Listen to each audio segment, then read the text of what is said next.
had one of the highest divorce rates by occupation in the U.S.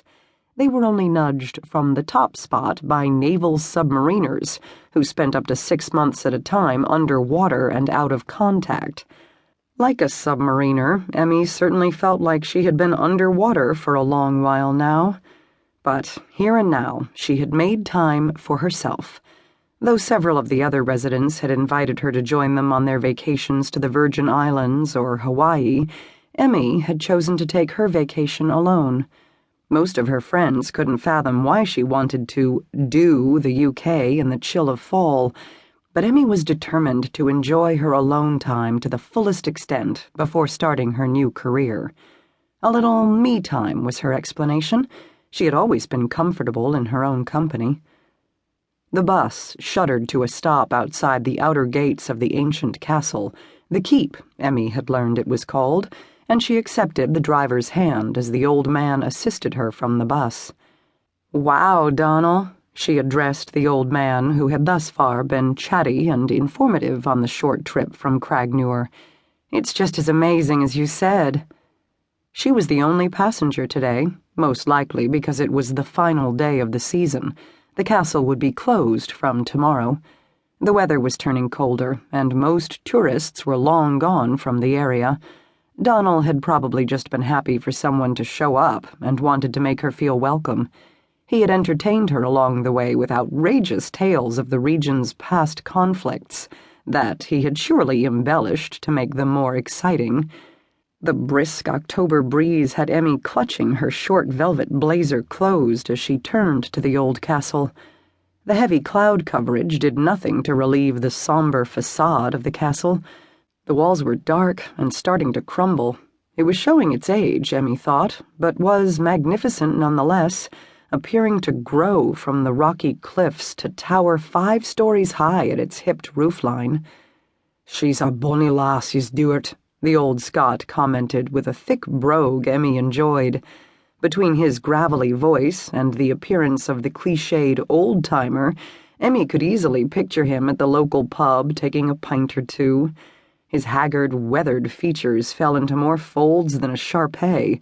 His dark eyes were so deeply recessed that Donal almost gave an impression of unfathomable age.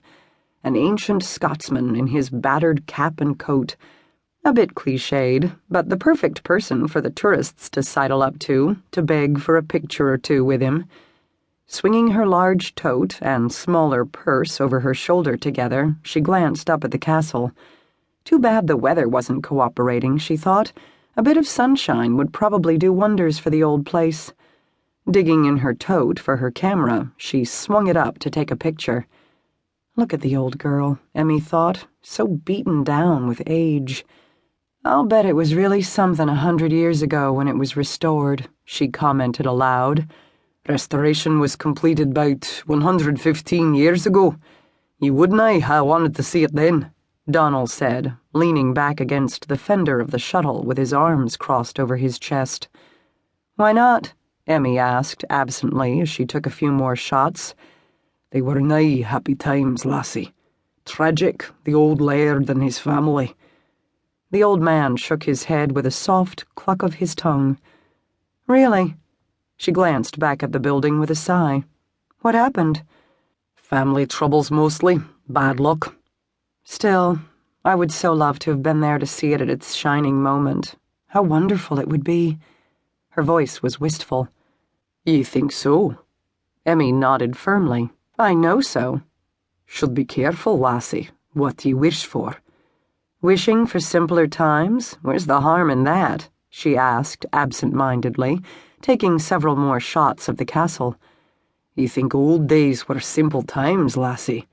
"Of course they were." Donal scratched his stubbled chin and considered her thoughtfully. "Would ye care to take a wager on that, then?" "What do you mean?" The sun came out from behind the clouds then and seemed to grow brighter, reflecting off the ancient stones and bringing dark spots to Emmy's eyes.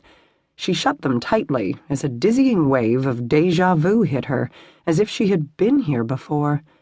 As she looked back at the castle, the sun washed across the stone embattlements as if awakening the castle from a long